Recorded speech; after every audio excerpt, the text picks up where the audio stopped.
अरे नमस्कार सर जी। अरे नमस्ते नमस्ते रमेश बाबू, कैसे हैं? ठीक है सर। वाह वाह, प्रभु की कृपा है। मतलब काम काज खेती बाड़ी सब बढ़िया चल रहा है? जी सर जी, थोड़ा बहुत जमीन है उसमें खेती बाड़ी हो जाती है। अब बाकी बात जो समय मिलता है ना, ये मालिक का मजदूरी कर लेते हैं। बस ऐसे ही जिंदगी चल रहा है।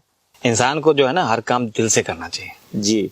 लेकिन बच्चा सबके पढ़ाई पे ध्यान नहीं दे रहे हैं आजकल आप। जी, स्कूल तो जाता ही है और ट्यूशनों लगा के रखे हैं। आता है स्कूल सब, लेकिन रेगुलर नहीं आता है। मतलब कि सरकारी विद्यालय जो है ना 250 दिन खुला रहता है साल में, लेकिन ज्यादातर बच्चा जो है ना 150 दिन आता है, और उसमें आपका भी बच्चा शामिल है। बेटा तो हमारा नालायक निकल गया, लेकिन बेटी तो। देखिए रमेश जी, बेटा और बेटी दोनों को पढ़ाना बहुत जरूरी होता है। अच्छा रमेश जी, एक बात बताइए, यदि कोई जानवर आपका आवारा निकल जाए तो क्या करते हैं? उसको खुला छोड़ देते हैं? अरे नहीं सर, उसको नाथते हैं, मतलब सीधा करते हैं। मतलब कि जानवर को सही करते हैं जिसके साथ आपको 5-10 साल रहना है, लेकिन बेटा को सही नहीं करते हैं जिसके साथ आपको पूरा बुढ़ापा बिताना है। और आपकी बेटी तो पढ़ने में भी तेज है, लेकिन उसको आप लोग घर के कामकाज में फंसा के रखे रहते हैं। हम लोग किसान हैं सर जी, खेती बाड़ी का भी काम काज रहता है। अरे उस काम में आप लोग बच्चों की मदद सुबह शाम या छुट्टी के दिन में भी तो ले सकते हैं, है कि नहीं? ये तो हो सकता है। और सबसे आश्चर्यजनक बात बताएं जी, आपके टोले में अगर किसी एक घर में शादी हो रही हो तो पूरे टोले के बच्चे 4-4 दिनों तक स्कूल नहीं आते हैं। क्या कह रहे हैं सर जी? लीजिए, आपको ये भी नहीं पता है कि आपके बच्चे कब स्कूल जाते हैं और कब नहीं जाते हैं। अच्छा ये बताइए, गेहूं के बीज को सिर्फ खेत में गाड़ दिया जाए तो फसल तो बहुत बम्पर होगी। नहीं सर जी, ये कैसे हो सकता है? गेहूं की खेती करने में पूरे 150 दिन लगते हैं। पहले बुआई करना होता है, फिर पटवन करना होता है, फिर खाद मारना होता है। पूरा सेवा करने के बाद फसल होती है। बच्चे भी पौधों की तरह ही होते हैं, सिर्फ स्कूल में एडमिशन करा देने से पढ़ाई नहीं कर लेते। आपको ये व्यवस्था करनी पड़ती है कि वो रेगुलर स्कूल जाएं, उनके पास किताबें हों, पोशाक हों, और वो घर पे भी सुबह शाम पढ़ाई करें, तब जाकर के उनकी पढ़ाई कंप्लीट होगी। नहीं तो आधे अधूरे तैयार फसलों की तरह उनकी पढ़ाई भी आधी अधूरी रह जाएगी।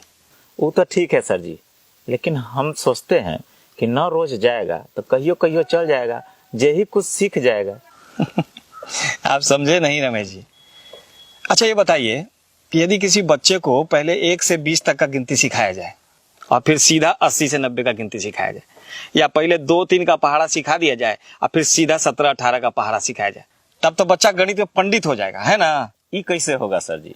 जी ठीक उसी तरह यदि बच्चे 2 दिन स्कूल आएंगे और 2 दिन नहीं आएंगे तो उनकी पढ़ाई पूरी तरह से नहीं हो पाएगी, क्योंकि वो आधा एक पाठ का पढ़ेंगे तो आधा दूसरे पाठ का पढ़ेंगे। इसीलिए तो हम ट्यूशनों लगा रखे हैं। अच्छा ये बताइए, 8 कट्ठा खेत को पटाने के लिए कितना देर पंपिंग सेट चलाना पड़ेगा? वही 3-4 घंटा। यदि 1 घंटा पंपिंग सेट चलाएं तब तक खेत एकदम पूरा पट जाएगा, फसल बम्पर हो जाएगा, है ना? क्या कह रहे हैं सर जी? फसलें नहीं होगा। जी ठीक यही बात ट्यूशन पे भी लागू होती है। ट्यूशन सिर्फ 1 घंटे का होता है, जिसमें स्कूल में पढ़ी हुई बात का रिवीजन हो सकता है, लेकिन स्कूल जो होता है वो 7 घंटे का होता है। उसमें हर विषय की अलग अलग घंटी होती है, अलग अलग शिक्षक होते हैं, हर पाठ को बहुत ध्यान से धीरे धीरे करके पढ़ाया जाता है, तब जाकर के बच्चे को समझ में आता है। लेकिन उसके लिए बच्चे को स्कूल रेगुलर आना होता है। सॉरी, लगता है कि हम आपको भाषण दे दे करके बोर कर दिए, है ना? अरे नहीं सर जी, आपने तो मेरी आंखें खोल दी। जब हम लोग अपना पालतू पशु पौधों सबका इतना ख्याल रखते हैं तो अपने बच्चों का ख्याल क्यों नहीं रखेंगे? वैसे कहते हैं ना सर जी कि पूत सपूत त का धन संचय और पूत कपूत त का धन संचय। बहुत बहुत धन्यवाद सर जी। अब मेरा बच्चा रोज स्कूल जाएगा, ये वादा है खुद से। बहुत बहुत धन्यवाद जो आप मेरी बात को समझे।